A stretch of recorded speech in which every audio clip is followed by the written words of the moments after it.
ვითარება ისე უცვლელია დარიალის გამშვებ პუნქტზე ეგრეთ წოდებულ ნეიტრალურ ზონაში 87 პირი იმყოფება, რომლებიც თავს უკრაინის მოქალაქეებად აცხადებენ. ისინი საქართველოს საზღვრის გადმოკვეთას ცდილობენ, თუმცა საქართველოს შინაგან საქმეთა სამინისტროს ინფორმაციით მათ მძიმე კრიმინალური წარსული და არავალიდური დოკუმენტაცია აქვთ.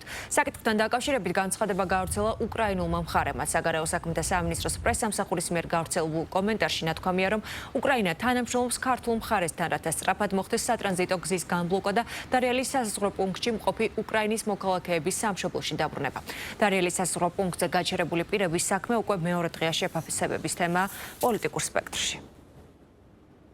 არასდროს არაფერს არ ამბობენ იმ რუსეთზე, რომელიც საქართველოს საზღვარს იყენებს რეალურად უკრაინის წინააღმდეგ, მაშინ, როდესაც მათ შეუძლიათ ეს მოქალაქეები, უკრაინის მოქალაქეები პირდაპირ უკრაინის საზღვარზე მიიყვანონ და არა ლარსის გავლით. და გასაგებია, რომ ამ ადამიანებისთვის აუცილებელია საბუთების საკითხი, რომელიც მათ არ გააჩნიათ. გასაგებია, რომ მათ შორის მოლდოვასთან უნდა მოხდეს ამის შეთანხმება და ეს სამუშაო პროცესი ჩვენ ვნახეთ, რომ მიმდინარეობს. შესაბამისად, ეს განცხადება, მე ვფიქრობ, რომ აღსაქმელია რეალურად უკრაინის საწინააღმდეგო. უკრაინელები არიან ამ შემთხვევაში საზღვართან და არსებობს უწყების მიერ შესაბამისი ინფორმაციები, რომელიც საჭიროებს გადამოწმებებს.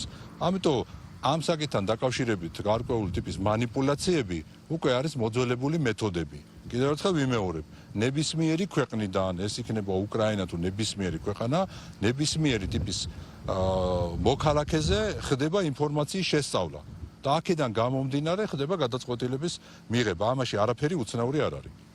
უწოდებთ, რა თქმა უნდა, უკრაინას გამოიჩინოს ის ვალდებულება, შეასრულოს ის პასუხისგებლობა, რაც გააჩნია ყველა სახელმწიფო საკუთარი მოქალაქეების მიმართ და უზრუნველყოს მათი ამ ქვეყნის მოქალაქეების შესაბამისი გადაადგილება, ოღონდ არა საქართველოს ტერიტორიის გავლით. ბუნებრივია, ჩვენ არ ვაპირებთ საქართველოში დაუშვათ ის პირების შემოსვლა, ვისი წარსულიც, ვისი დოკუმენტაციაც და შესაბამისი ვარაუდებიც არ შეესაბამება იმ საკანონმდებლო დანაწესებს, რომელიც არსებობს საქართველოში საზღვრის კვეთისთვის.